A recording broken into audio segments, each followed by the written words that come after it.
the numbers of overdoses that are going on in our communities. And that's kind of a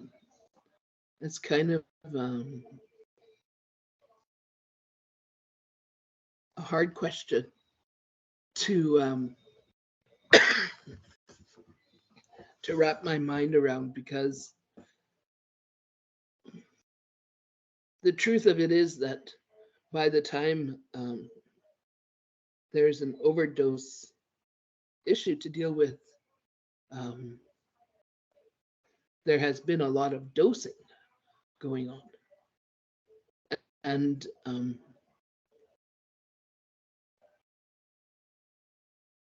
it strikes me that no matter who we're trying to work with, whether it's somebody who's casually using drugs or experimenting with them for the first time in their lives, or are long-term users, not a one of them has ever set out to overdose, unless of course they're suicidal, in which case that's a whole other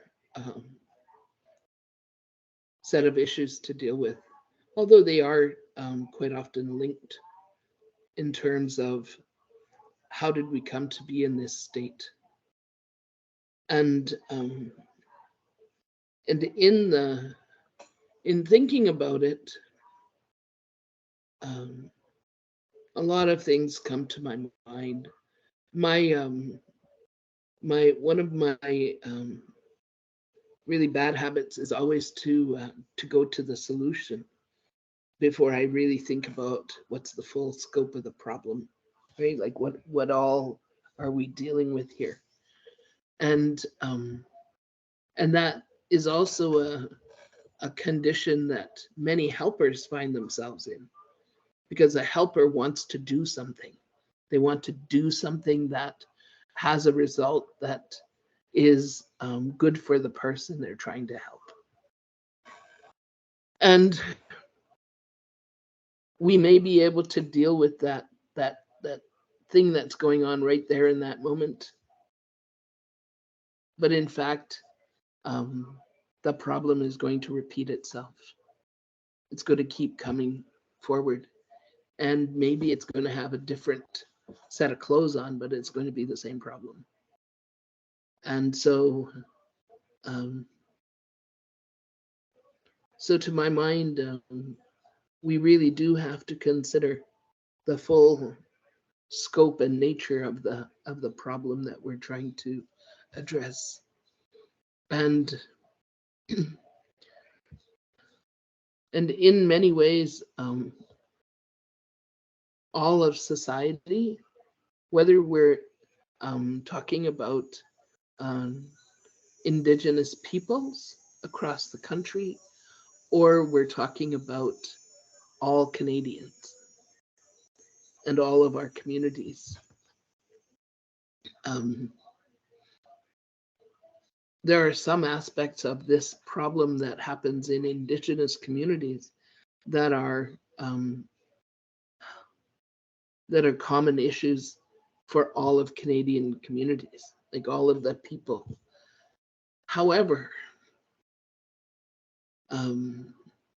there are certain things that are unique to our people, to Indigenous people, that don't exist in general population of Canada, right? So I have often considered that. How old are you anyway, Miss Martin? In your 20s? Yeah, I'm 22. Okay, so you're too young to know this as part of your life experience. But there was at some point, I think it was in the 70s or 80s, might have been in the 80s, a US president, I think it was Reagan, declared the war on drugs. Okay, there was a declaration of war on drugs. And there was a lot of effort and creation of ways and means to prevent drugs from coming into the United States. And it was like very flashy.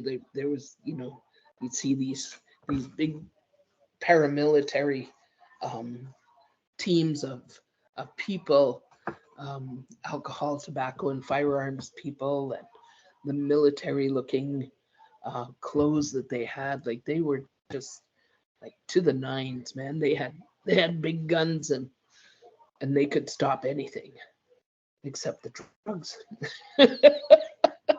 They couldn't figure out how to do that. And back then I was a somewhat idealistic person who was essentially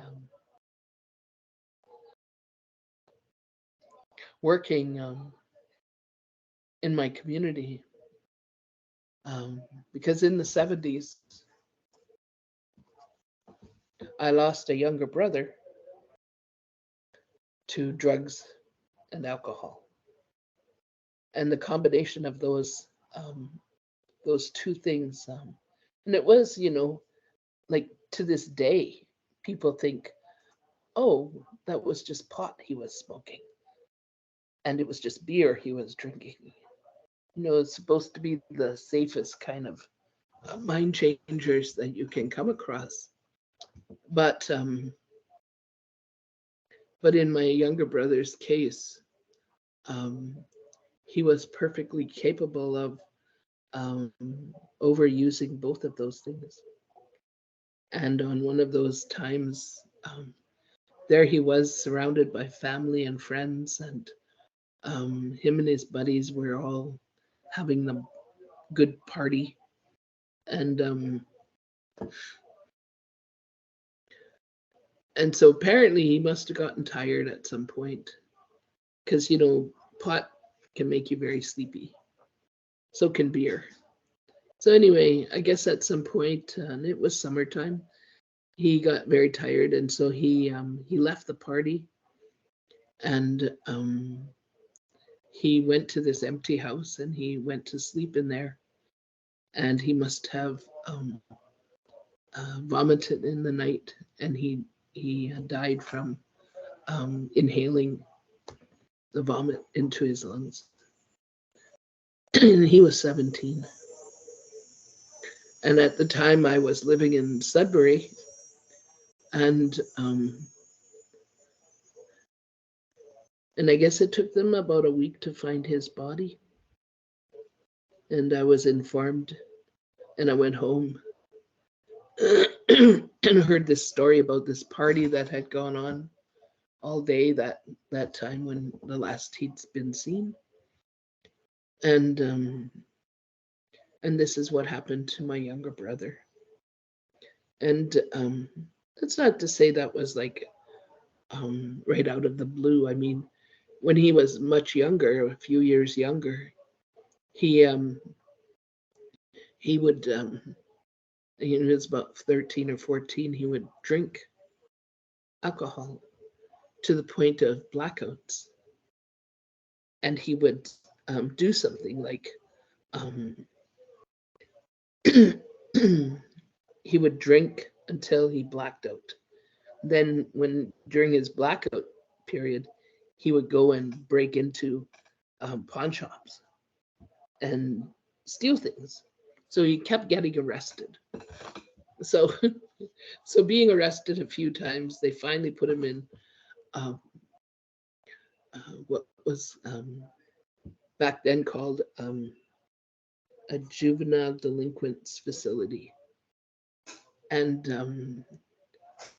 and he was in there, and they didn't have like sentenced for 1 year or 2 years or whatever. He was simply sentenced to that facility, and within 6 months he was released. because he was so well behaved. And he was such a cooperative young person. And I'd gone to visit him a couple of times. And so, anyway, he was released from there and he went to live with other family members. And they were pretty clear with him about their expectations. And so he lived up to that. And they kept him on the straight and narrow, as they say. And so he was so well behaved, they thought, well, there's nothing wrong with this kid. So he came home and almost immediately started hanging out with his friends and family members who were party types. And um, so by the time he was 17, he passed away. So he had done his build up to where he was when he passed away wasn't like overnight sensation. It was over the course of a couple of years. And our family could never figure out what were the magic words to say to him that would make him see the value of his own life. So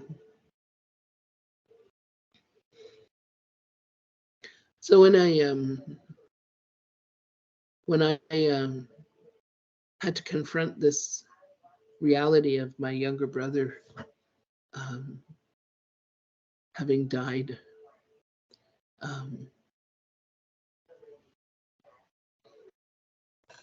what I realized was that he was not the only one who had died in this way. There were many of our young people in the 70s who were, in fact, losing their lives to alcohol or to drugs or a combination of both. And they were not surviving their experimentation and the way that they used them was pretty drastic. And even though when I was younger I had said I will never do that, I still did it. So I was I think I was almost 20 when my brother died. And I decided that I wasn't going to do that anymore. And that I was going to try and work and affect a change in the way that our people, the relationship that we had with alcohol or with drugs, that I was going to find a way to influence that and change it. If by no other means but by the example, right? By simply not using those things that somehow, and I have to say at that time, it was almost like we believed as a people that we all used it. We all drank. We all used drugs. Because the only people I ever saw using it was Anishinaabe, was Indigenous people. So of course, it took me a while, but I studied the whole business around the creation of alcohol. And I realized, oh, it wasn't just being made for us.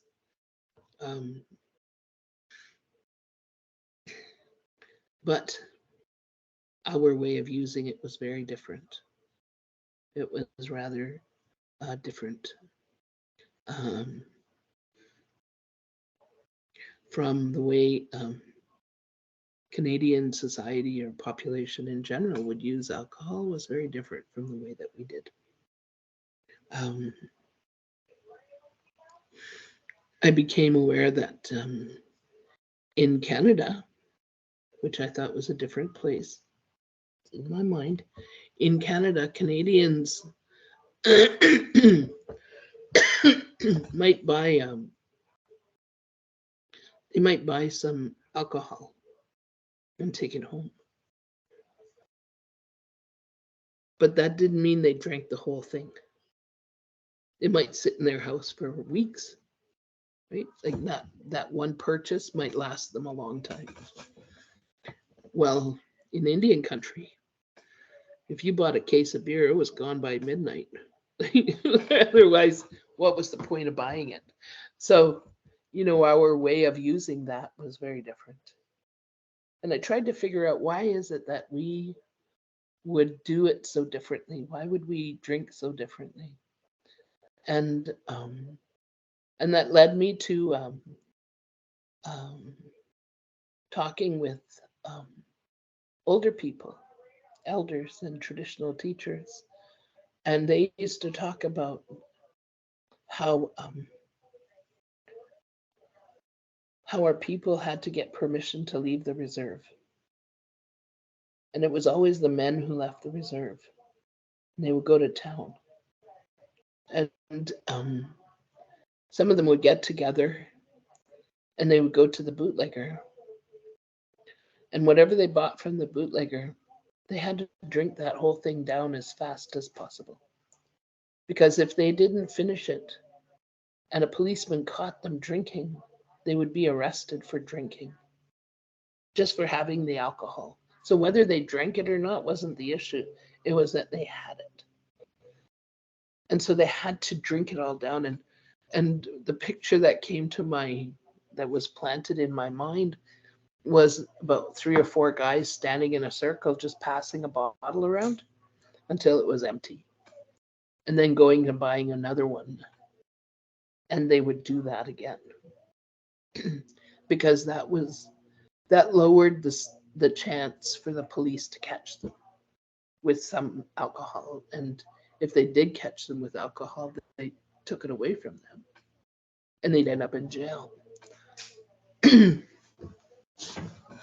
so so now I saw where we had learned to drink to the end of the bottle, right? To the empties.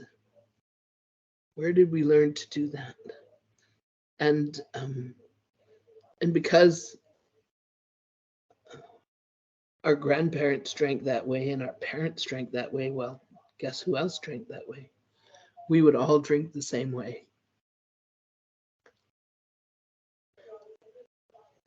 So why would we expect to have an ounce of pot and not do the same thing? Right? We'd smoke it until it was all gone, because confiscation was to be avoided.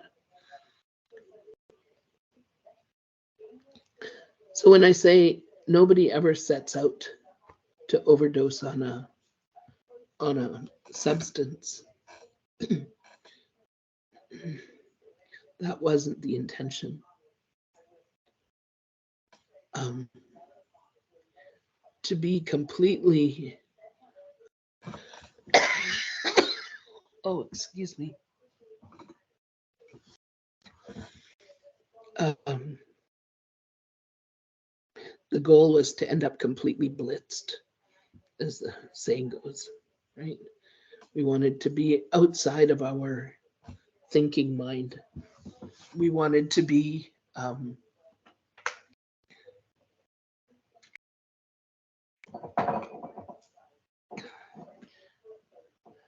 we wanted to feel no pain. And I remember as a teenager hearing people coming into my uncle's house, and he was having a party. He'd be having a party at his house, and his friends would come over, and he would say, "How you doing?" And his friend would come back with, "Oh, I ain't feeling no pain." Right? And I pondered that for a while. I thought about that, because what kind of an answer is that when somebody says, "How are you feeling?" And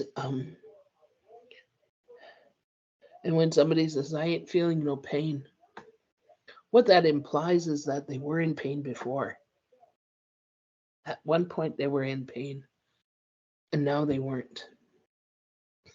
And that was the purpose of drinking, was to feel no pain. and to be in a state of no pain sort of put into my mind what was the cause of the pain. What had caused somebody to feel pain that could only be addressed by drinking alcohol. And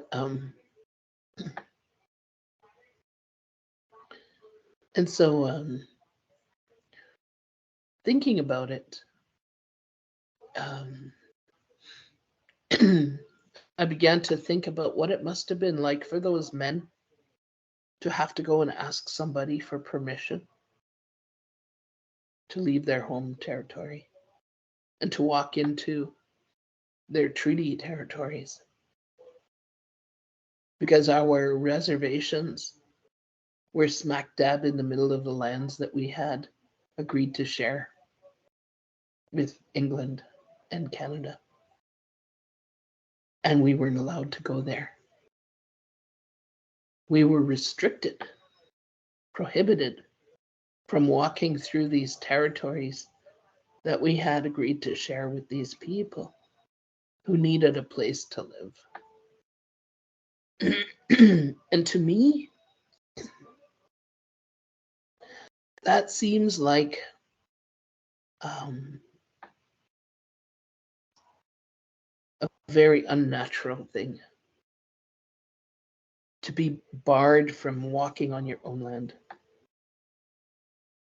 And having to ask some guy, some other man, for permission to leave your home as a man. And I knew the men in my family were very proud people. They had a lot of pride. And they had to go ask this guy, can you sign this paper so I can leave the reserve? I can go to town and buy some. I don't know what they were going there for. I have to go and trade my furs, so I need permission to leave here. There were even times when people had to ask permission to be able to sell their crops. They had to ask permission to sell their furs. They had to ask permission for just about everything. Anyway, in my mind, that level of insult would have been so deep for my father to have to get permission. They had to even get permission to work off the reserve. They had to have a signed piece of paper that said it was okay for them to leave the reserve to go and work. And and my dad, over the course of a year, he would have at least 4 different jobs. So he had to go 4 times and ask for this permission. And he was allowed to leave and go to where he was going to work, and then he'd come back. Then he'd have to get permission to go and spend money in the town. There were the Indian Act had restrictions about what kinds of businesses you could have on the reserve, and our business could never be in competition with the Canadian business off the reserve. That we would never be in a place where our treaty rights and our treaty benefits would somehow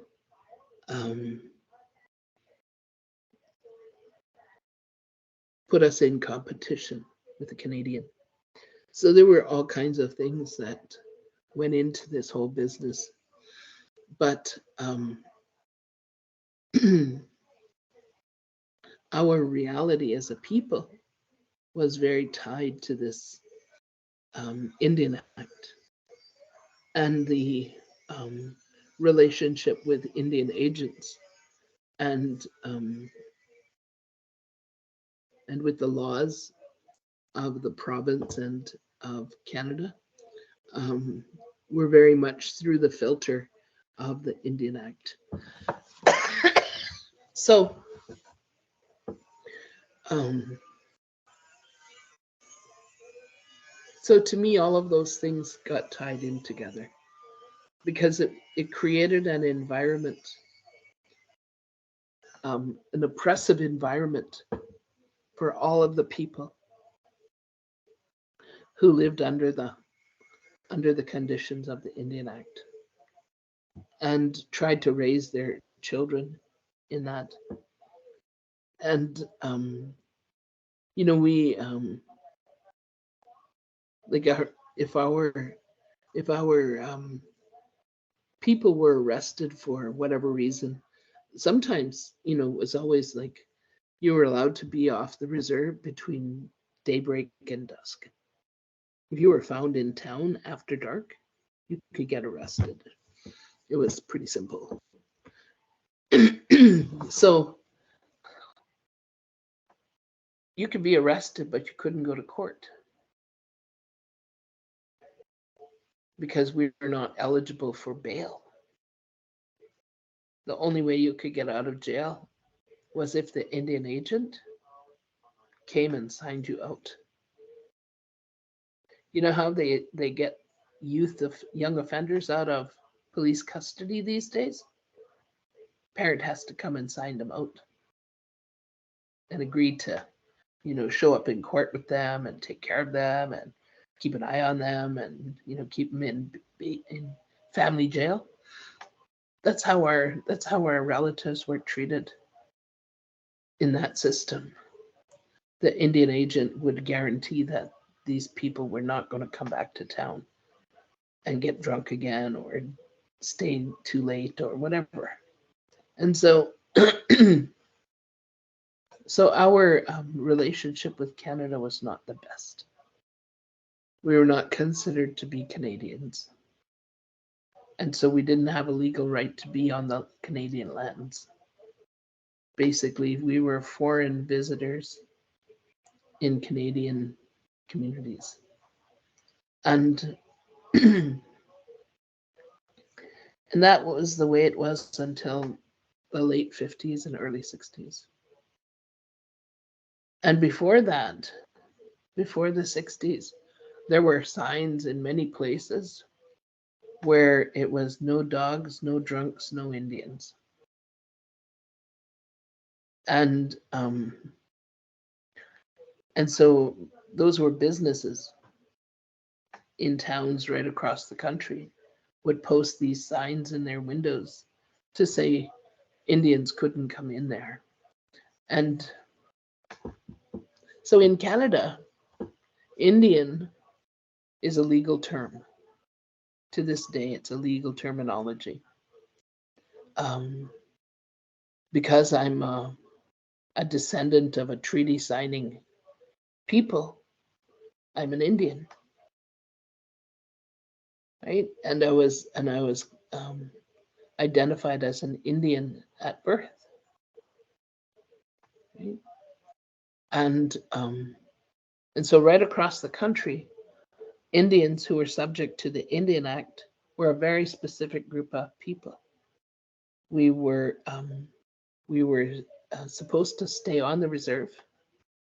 We lived under the conditions of our treaties. We were free to do whatever we wanted. Well, sort of free to do what we wanted on the reserve, but we had to ask permission to leave. And the children of these people were subject to being removed in order to go to school. And every Indian child was required to go to school by the time they were 7 years old. So if you were a legal Indian, at 7, you were removed from your community to go to school, unless there was a school on the reserve. And the school had to be approved by the Indian agents. So my dad was in a day school in his community, in his village, and he described his experience there. He was only in there for 8 years, 8 classes, like 8 grades, and he talked about that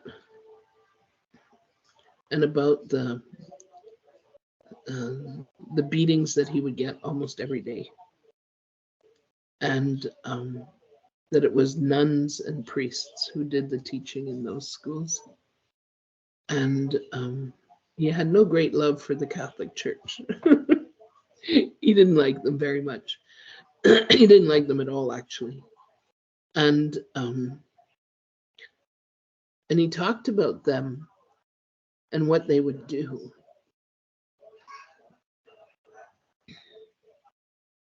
But to him, the greater betrayal was that his mother made him go there. His mother would require him to attend that school. And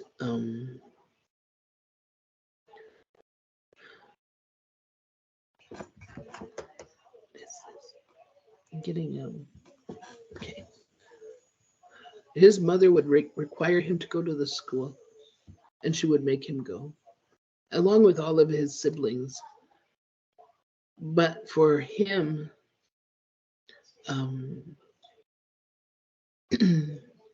he was very much not a Christian. His dad was not a Christian, and he was closer to his dad's way of life and belief, and so he was a target for these Christians. Go figure that one out. Anyway, so anyway, when he talked about that day school, his sense of betrayal was not from the nuns and the priests. He couldn't care less about them. It was the fact that his mother made him go there, and his father had nothing to say about it.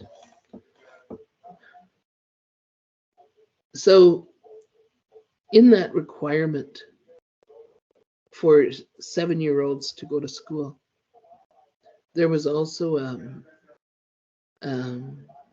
the Indian Act also said if the parents didn't send their kids to school, they could be arrested. But he didn't know that. He didn't know that as a child, and it didn't, I don't think it made an impression on him when he was an adult. Because by then the Indian Act had changed a little bit more. And so the requirement in the 1920s that said if you don't send your children to school, you can be arrested was long gone from the Indian Act by the time the 60s came around. And off we went to school in town. But so all of the Indian Act was a constantly changing and evolving piece of legislation. It had different requirements throughout the course of its history. I think even to this day, it changes to address the supposed advantage that we might have in Canadian society because we're Indians. I mean, come on. Anyway, let's see what happens. So by the time the 1960s rolled around and Canada decided to make us citizens, we became citizens of Canada. And so therefore we were allowed to travel off the reserve freely. That was a big change. But even bigger was that because we were citizens, now we could buy alcohol. And so our communities suddenly had free access to alcohol, but we could also bring it home onto the reserve. And that created an explosion of indulgence in alcohol. I remember as a child, my mom and dad bringing home a case of wine. You know, everybody else brings home a case of beer. No, not them. They brought home a case of wine, and not just any wine. It was the cheapest wine you could buy, and it was terrible stuff. But anyway, the whole point was to get as drunk as possible. Because even though now we suddenly had the freedom to be Canadians in our Canadian lands, that doesn't mean that all of the insults and the trauma that our people suffered in the days leading up to that just simply disappeared. There was not even I don't even think there was a any sort of statement of apology for, you know, locking us up on our reservations for 100 years. That never happened. That was never done. Anyway, so, you know, to me, in looking at all of that, and I've looked at that for a very long time and tried to understand um, from my own um, response to it how somebody else might feel. And I can tell you that I did not have all of the different experiences. I never had to ask permission to leave the reserve as an adult person. I was only 6 when we were given citizenship. But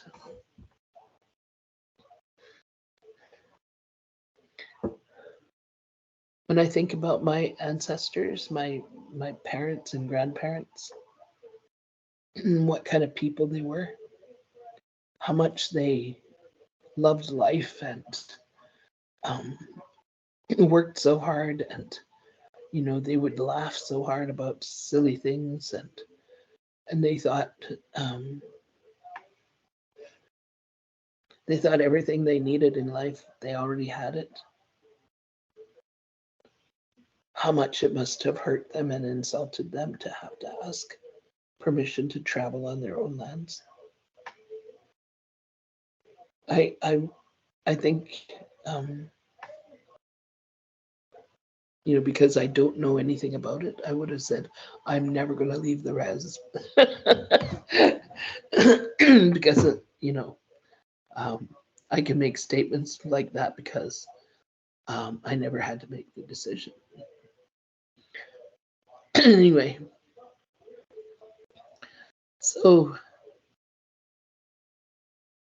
in the last few years, we have spoken about something called intergenerational trauma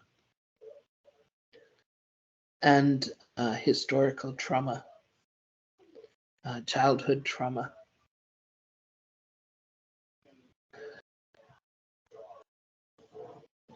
And the thing is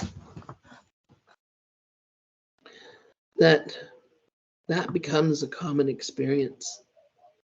That's a common experience identifiable by Indigenous people right across the continent.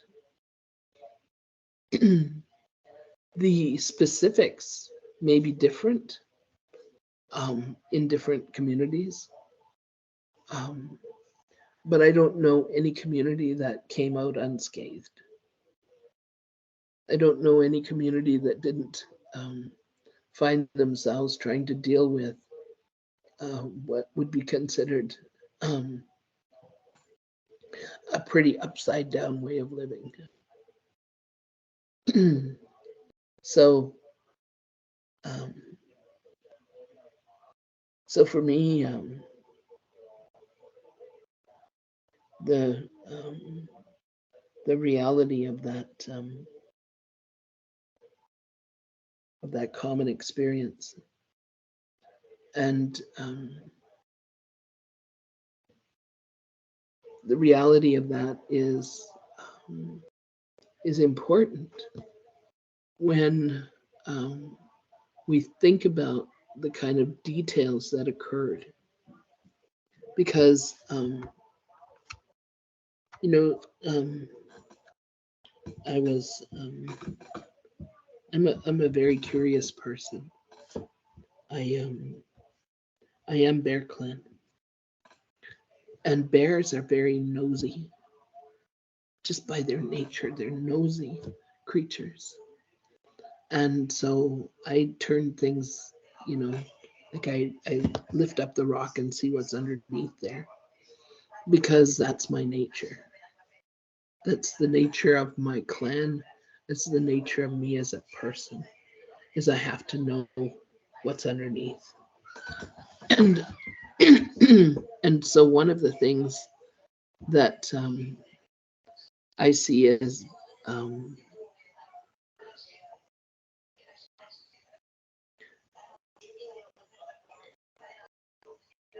as particularly um, devastating is the experience of children in the residential schools, because those children um,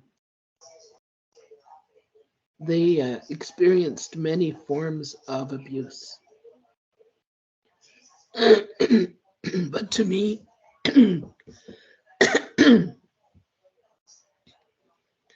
one of the most devastating forms of abuse um, was what I considered to be um, the the message that was given to children that their people, their family, their relatives, their nations, their communities um, had no value. That all of their ancestors had gone to hell, and that they didn't know how to live right. They didn't know how to um, be good people because they weren't Christian. Um, that that the reason that children were in the residential school was because their parents didn't know how to look after them, didn't know how to raise them, and and I have to say uh, that message um, sometimes fell on some pretty fertile ground, because there were people who grew up believing that was true, and that's a survival process for those kids. They had to believe it, otherwise they couldn't make sense of anything, right? And so when they accepted that as the truth,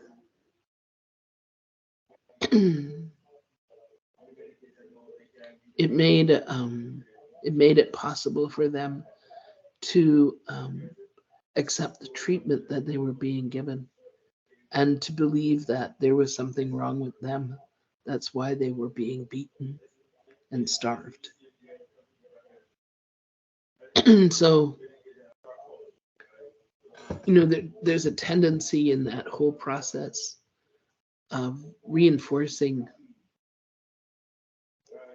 lies as the truth. That if you keep being told the same lie all the time, eventually you will accept it as the truth, because the lie doesn't change. And and so when kids would not be able to afford to go home for Christmas vacation, they would be told, "Oh, your parents didn't care enough to send you a ticket to come home," um, or they don't love you enough. That's why you're going to spend Christmas here. and all these kinds of things. I mean, it was easy.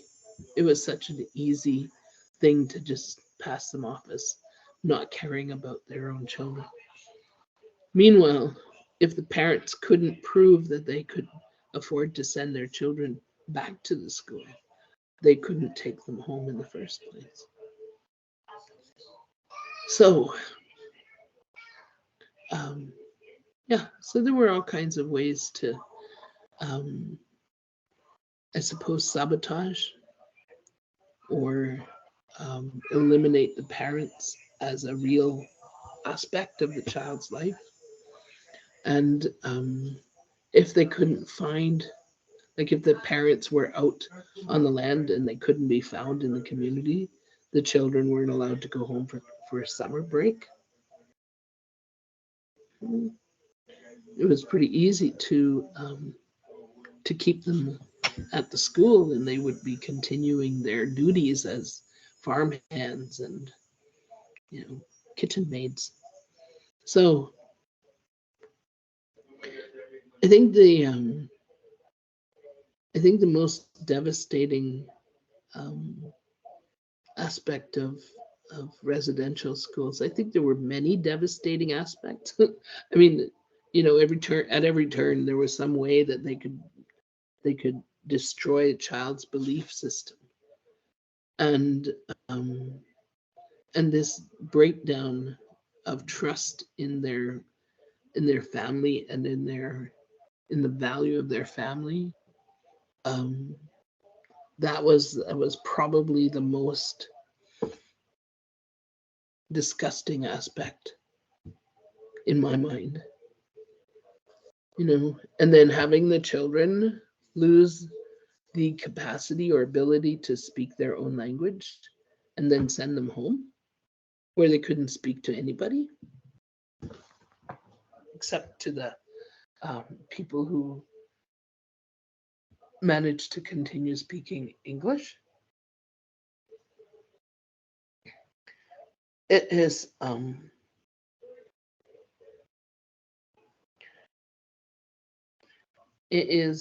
perhaps the most unforgivable aspect of that whole residential school process was the destruction of a child's belief in their own family.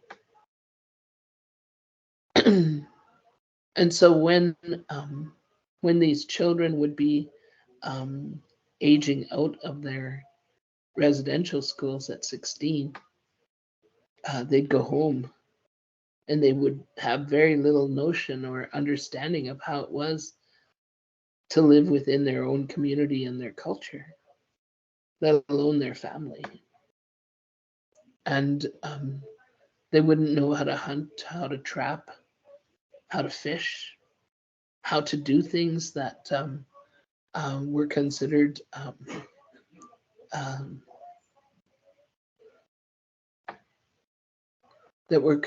necessary to be able to live on the land.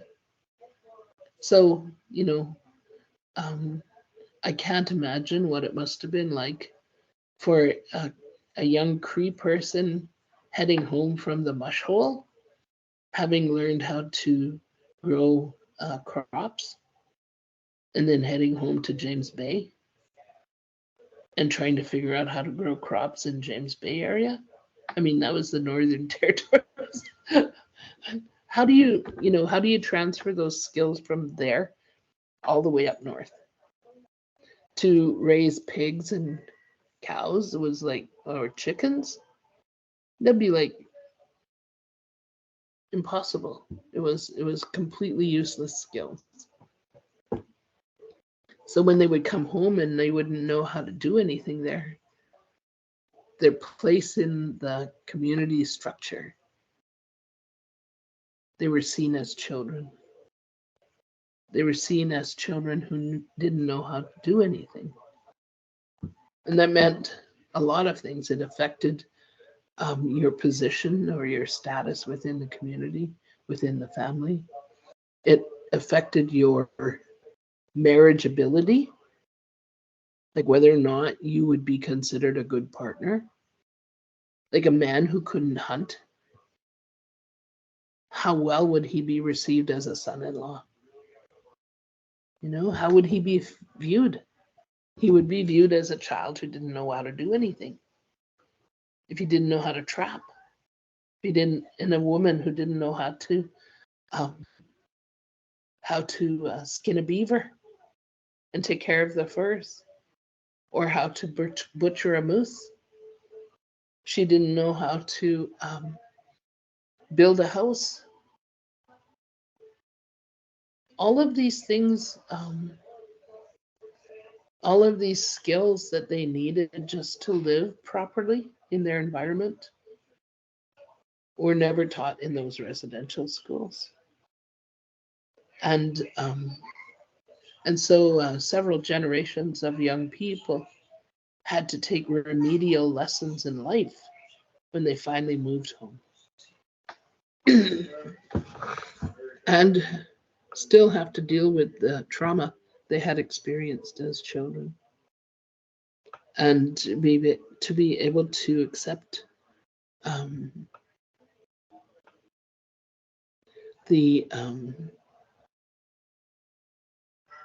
to be able to accept their limitations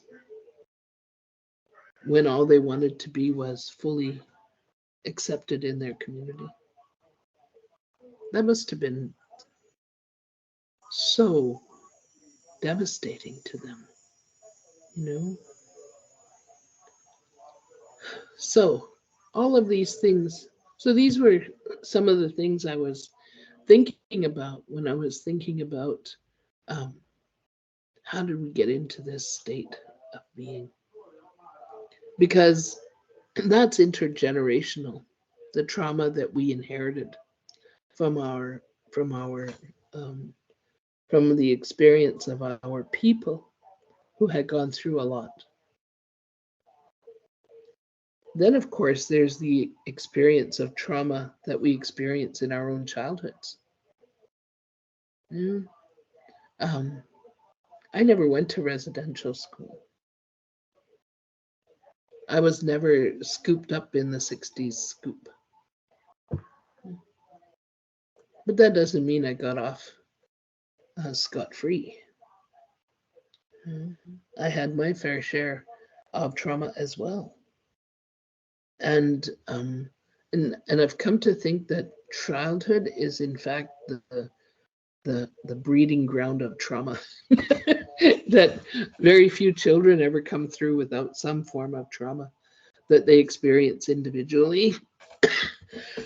And it could be bullying, it could be abuse, it could be neglect, it could be all kinds of things that happen as a result of our family environment or because of our community environment. Um, it isn't. There's no way to say this is the one trauma that you can experience that will throw you off track. Um, no, everyone has trauma of some kind. The the way that we are brought through that trauma is the determining factor for how much that trauma will affect us. And sometimes we're brought through it by our family, and sometimes through our community, and sometimes through ourselves. Like we determine that we're going to change the direction we're moving in. And in all of those processes, whether it's from family, community efforts on our behalf or our own efforts on our behalf, the determination has to be there that I'm going to change the direction. I'm going to change this for myself. and I'm going to change the way that, like, I've seen other people deal with trauma in one way or another. I'm going to decide for myself how I'm going to deal with it. And I know when I was a young person, I saw all the different ways that people dealt with trauma, and I determined for myself how I wasn't going to behave by seeing how it worked for other people. And I remember thinking to myself, I didn't realize about trauma. All I knew was that when my parents drank, they drank to get blitzed. And when they did that, they let loose a whole lot of stuff that I had no idea was bothering them at all. And that was their way of dealing with trauma or the conflicts that were happening. and so I knew I wasn't going to do that. I didn't want to do that because that scared me, was watching them get drunk and letting loose on all the built up tensions in their relationship. I didn't like that idea. And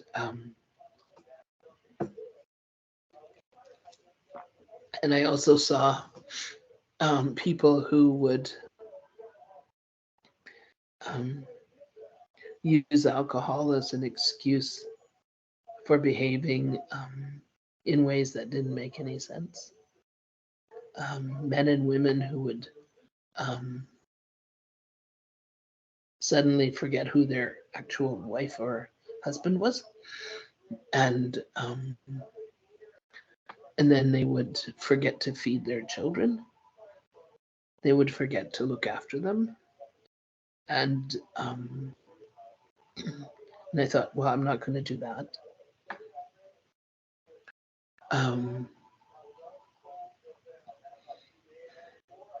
So there were a lot of behaviors that I saw that I chose. I would look at them and I would say, no, I'm not doing that. No, I'm not doing that. And one of the things that I wasn't very good at was drinking. I wasn't good at it at all because I had a rejection point. So I would be drinking a bottle of beer and it would take me about 3 or 4 hours. And the thing would just be flat and nasty. So I wouldn't finish it. So I could drink a half a bottle of beer and look like I was having the great time of my life, but I was just not very good at it. So I had a few things that, as I got older, I learned how to drink a whole beer without too much trouble. But then I wasn't home anymore. I was off the reserve. I was living in Toronto and I was living in Sudbury. I was living in town. And I realized that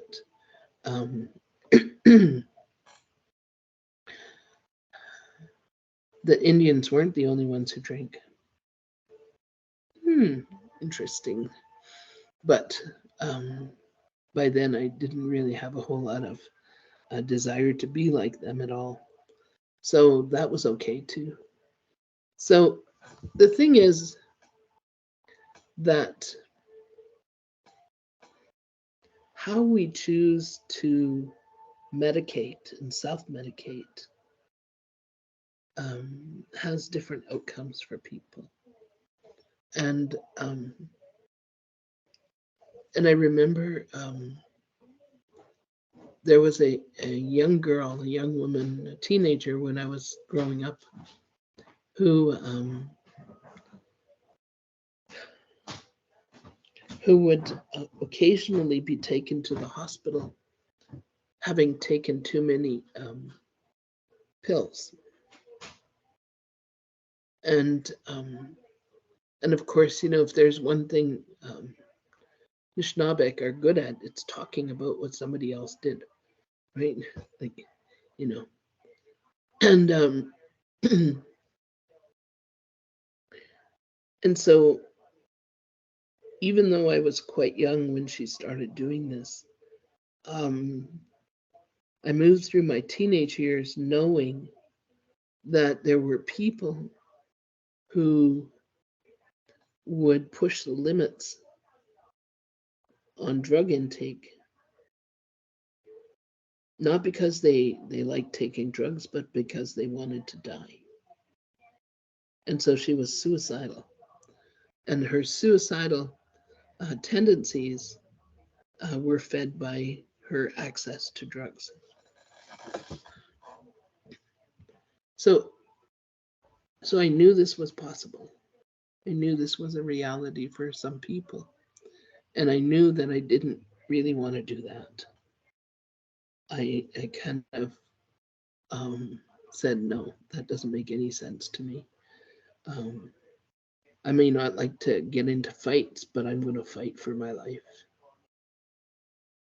When I was in grade school, I think I was in grade 6 the first time um, I heard of somebody, a young person who died, um, and they found what they used to call a sniff bag.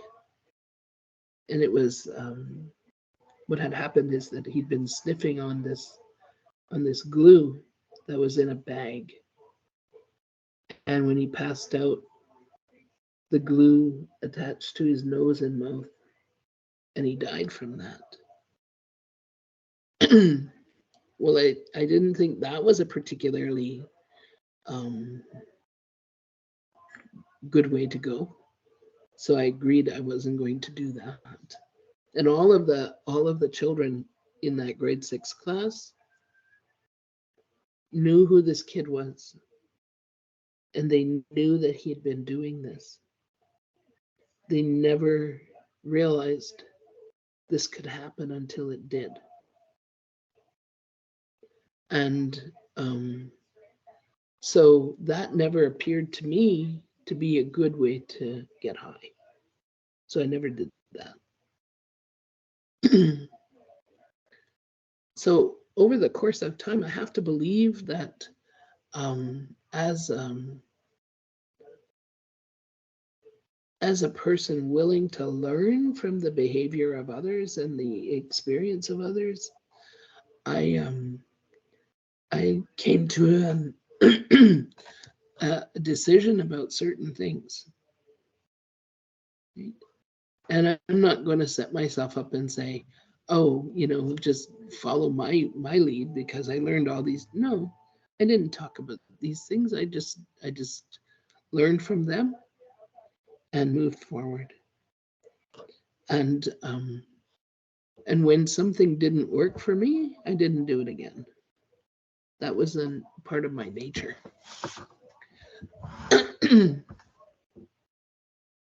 So thank goodness for that, because probably I had all kinds of opportunities to like just wipe myself out, and I didn't. And because when you think about things and you pay attention to what you're doing, some of those things can come up and just be a real surprise to you because you did it and that's how you learned about it, but that's not true. So one of the things, so all of those things are essentially, to me anyway, the foundations for what we call self-medication, right? We self-medicate. And when we self-medicate, it's because we have experienced trauma, and we have inherited trauma, and we have experiential trauma. And so when I was in my mid-teens,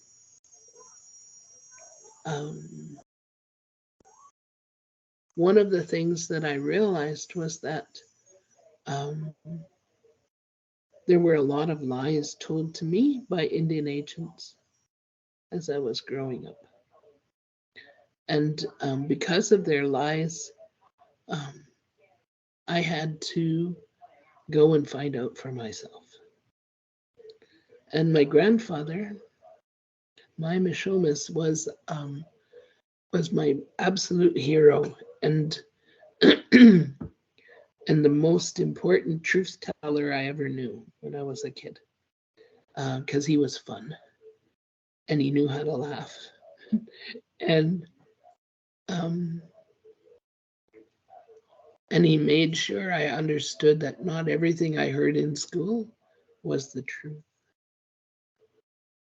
and that sooner or later I would have to go and find out for myself. And so he planted those ideas in my head um, that you never stop learning. So by the time I was a mid-teenager, middle of the teen years, um, I had seen um, many things in my life that I could not accept um, as necessary in my life. So I set about to find the things that I might need that were better for me. And it was quite funny in some ways. Um, and sort of like, how did that happen, right? Like, how in the world did that happen?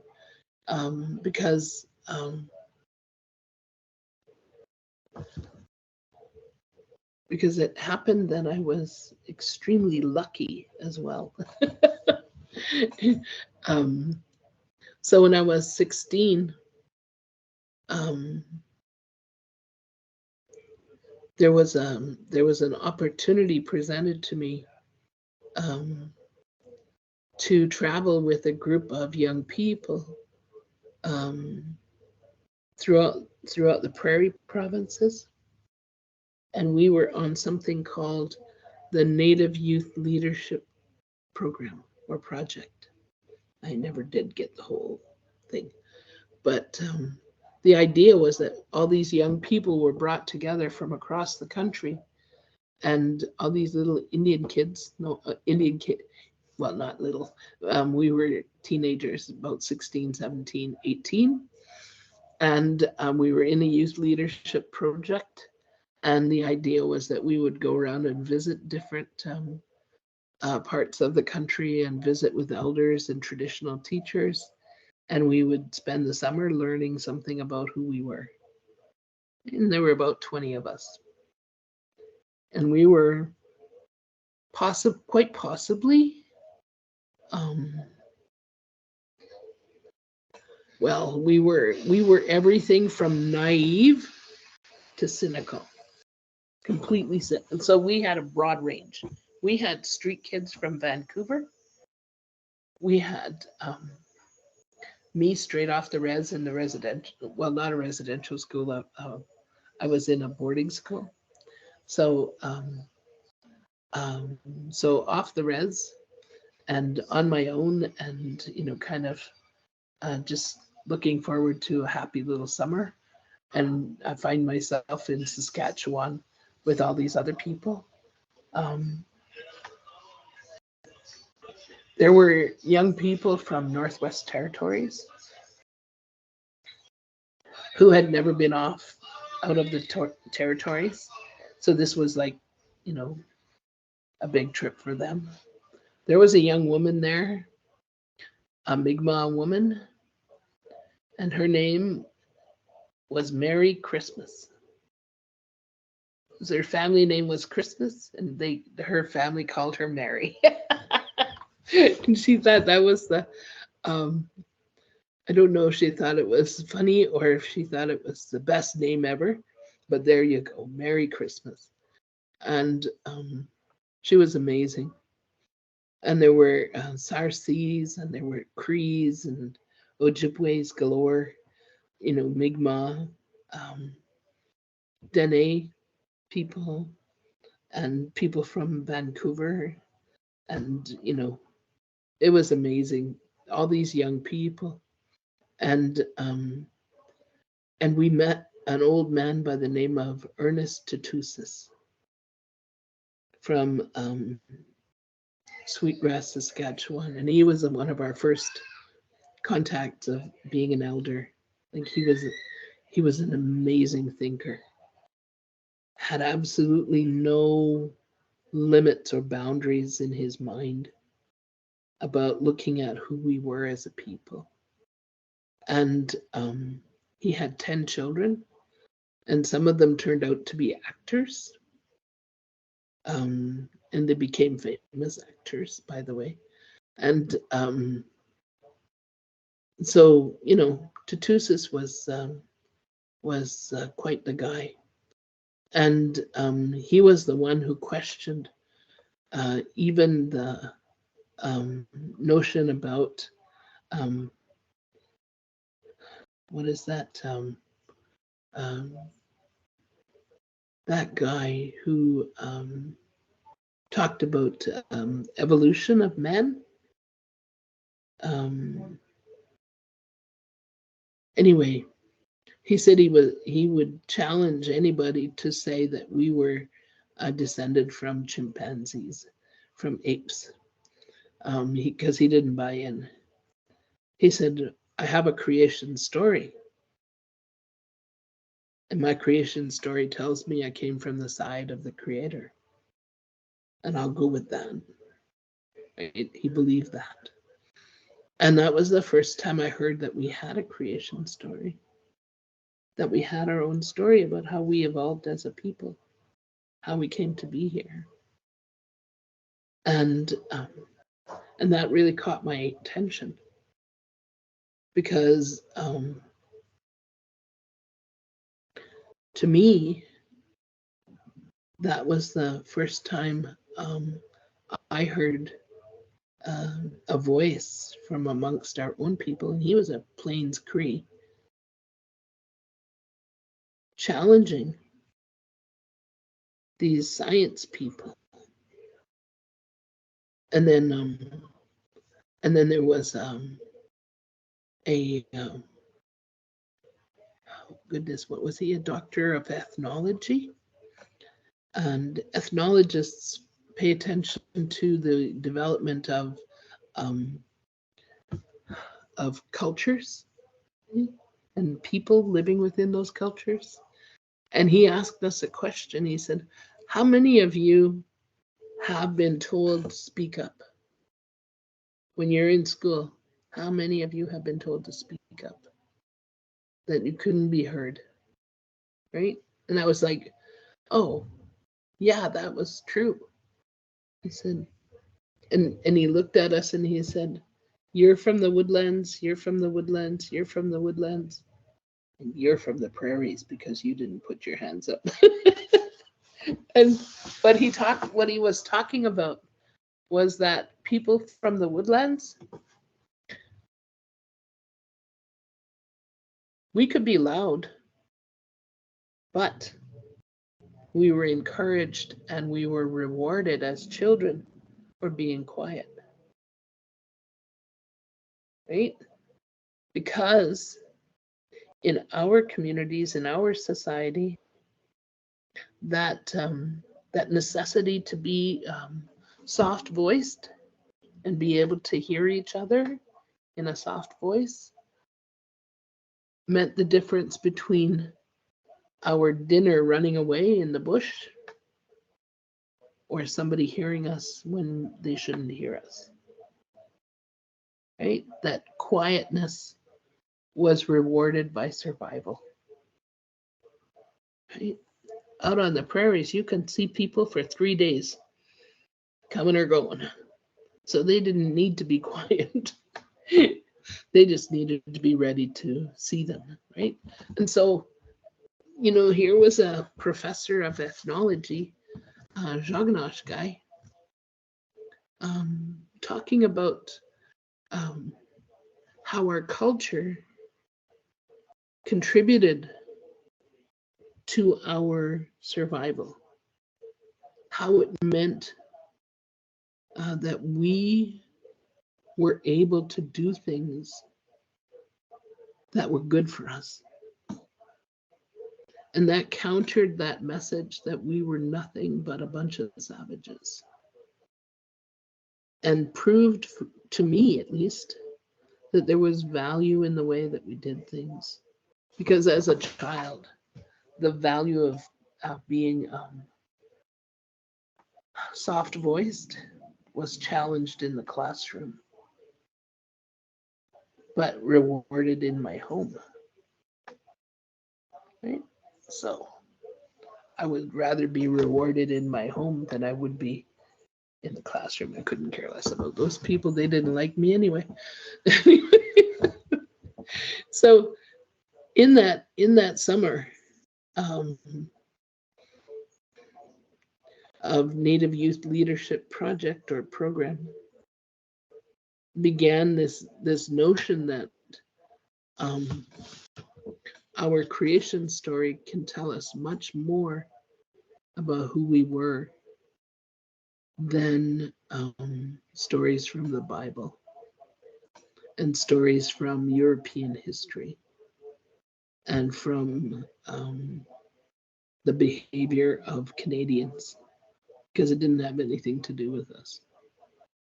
Like I couldn't make a connection to those places. So when that summer was over, I came through with a determination to know everything there is to know about being Anishinaabe. Right?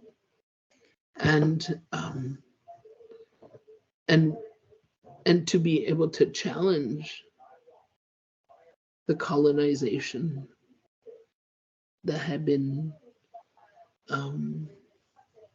dropped into my knowledge of who we were. Like things like all Indians drink. You know, by the time I was 20 and ready to recognize the value of sobriety, I was ready to challenge that notion. And I'm going to say it didn't always fall on fertile ground to be challenging certain things. And it wasn't a necessarily easy trail to follow, because sometimes there was no tracks to follow. There was nowhere to go but so far back that that life could be pretty hard and pretty lonely. So I was okay with that. I didn't mind lonely because I knew that I would find my own ancestors on that trail. I didn't have to see myself as being alone. And so I developed the point of view that one of the most important things we can tell our children is our creation story. That the creation story of a child, the creation story of their nation, of their people, was their right. It was their right to know that story. Because in that story, it talks about how they came to believe that they belong to the earth. Right? So when somebody says something really completely stupid like, well, Indians weren't using the land anyway. That's why Europeans got to take it over. You know, I mean, the Haudenosaunee people, the Navajos, the Hopis, Cherokees, and Choctaws, all of the people living across the prairies, all of them can talk about we we harvested our crops. What do you mean we weren't using the land? What do you mean we weren't um, part of the natural cycle of the earth? And when somebody says that to an Ojibway person, we can honestly talk about our dedication to finding the place where the food grew on the water. That wild rice drew us from the East Coast into these territories around the Great Lakes, and that we came all the way across from there in response to the prophecies, the seven fires prophecies, that we addressed ourselves as a people who could respond to the prophecy and leave where we were, where food was plentiful and life was probably pretty easy. And we chose to leave as a people, as a nation. We moved ourselves farther away from the East Coast because we knew that there was going to be something coming across the water that would be very hard for us to maintain and incorporate into our life. And so we left and we looked for that place where the food grew on the water, and that wild rice grew on the water. And we stopped there and we began to create our own life out there. So, when somebody says, oh, we weren't using the land, our medicines all came from the land. We used the land and what it gave us. We had a relationship with the land, and she took care of us and we took care of her. So our children should know that from our creation stories, how we came to be here and how we viewed our place on this land. And when we talk about things like Anishinaabe believe that they belong to the land, we don't believe that the land belongs to us. There's a very different relationship that occurs when you believe that you belong to the earth.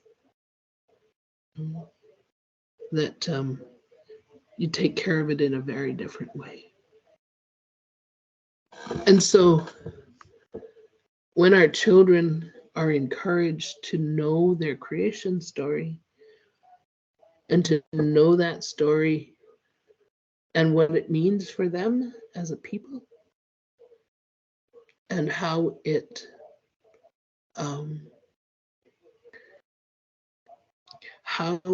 affects the way that they walk on the earth.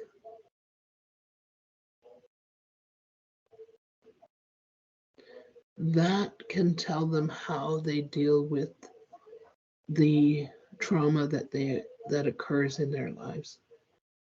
Because I can tell you that even in our creation story, there are times when trauma occurred in our history, when we dealt with the severity of life, that sometimes our survival was in question. And what is it that we were willing to do? And I have to say that those were probably the times in our history as people when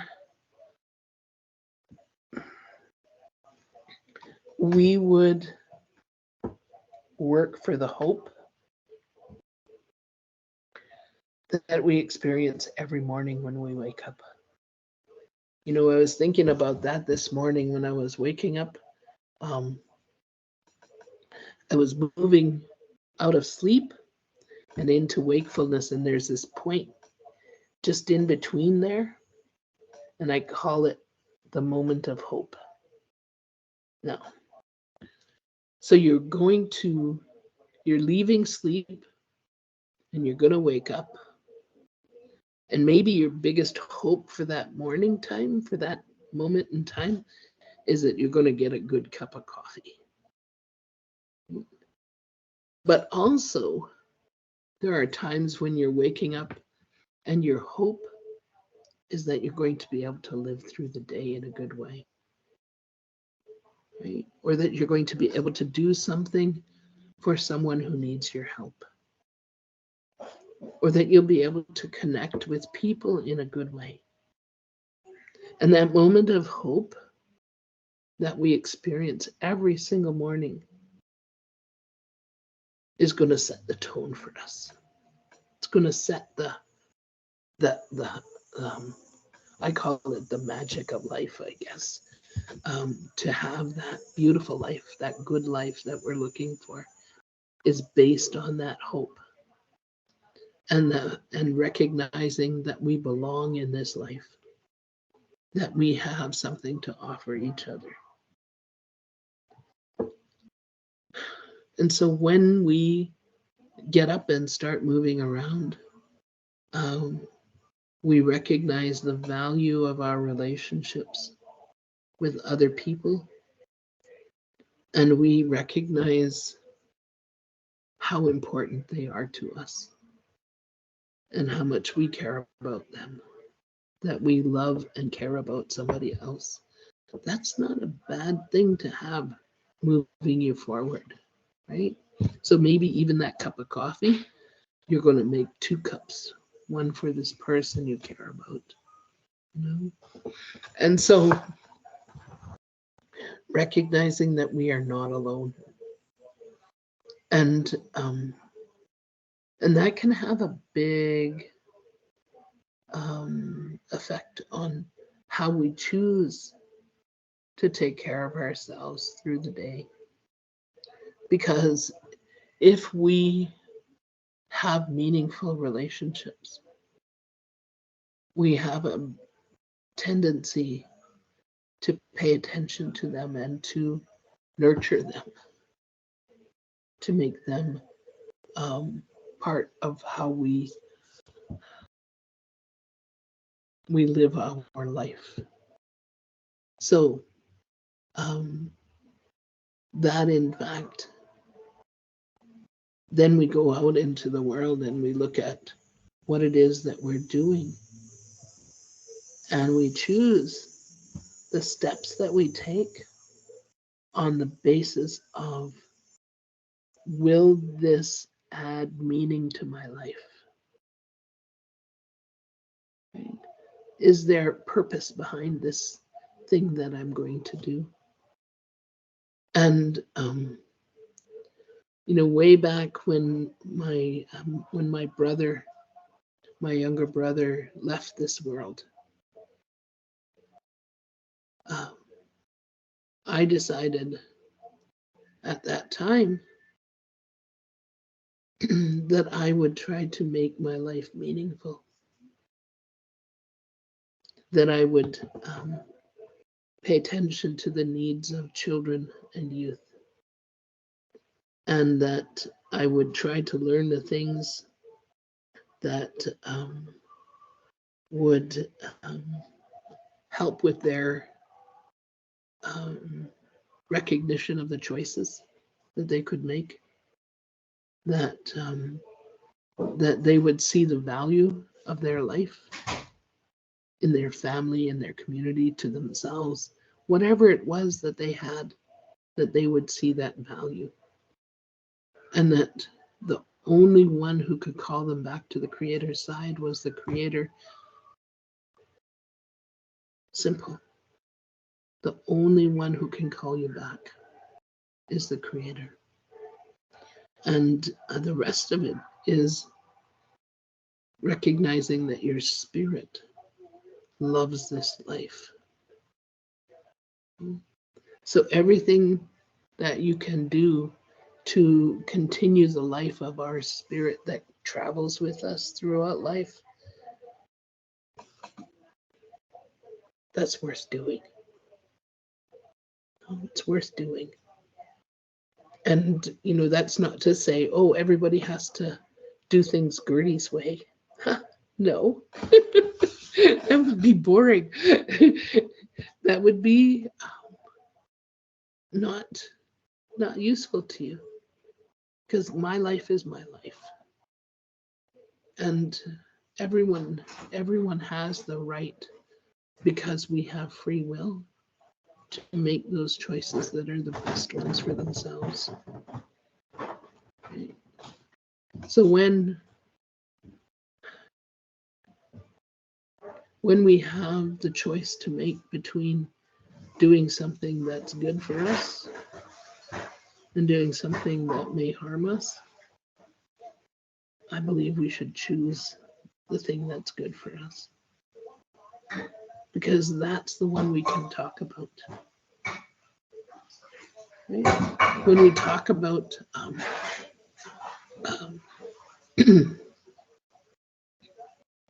that I did this good thing for me, and people say, oh, I could try that someday. But if somebody says, oh, I was so hungover yesterday because I drank 10 bottles of beer, who wants to hear about that? We don't often brag about what hurt us, right? What we did to harm ourselves. So, before we do something, maybe the question we should ask is this good for me? Or am I willing to tell somebody I did this? Would I be willing to tell someone I did this? Would I be willing to tell someone who cares about me that I did this? Who knows what the question is going to be that determines for us how we decide to behave. So that's always going to be the thing that we work towards when we're working for our people, our communities, helping people to know and understand the value of their life and their right to make choices. And that all the way through our history, our creation story tells us that we have always had free will to make choices. And the results of those choices have always shown themselves in terms of the outcomes. Right? And that, so all of these things, they are well documented in our creation stories. I know that we don't always know the whole story, but it's worth learning as much as we can. And some of my favorite parts of our creation stories might be a little different for others, but it's worth knowing.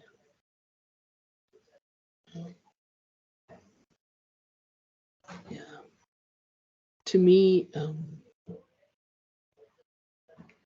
it really comes back to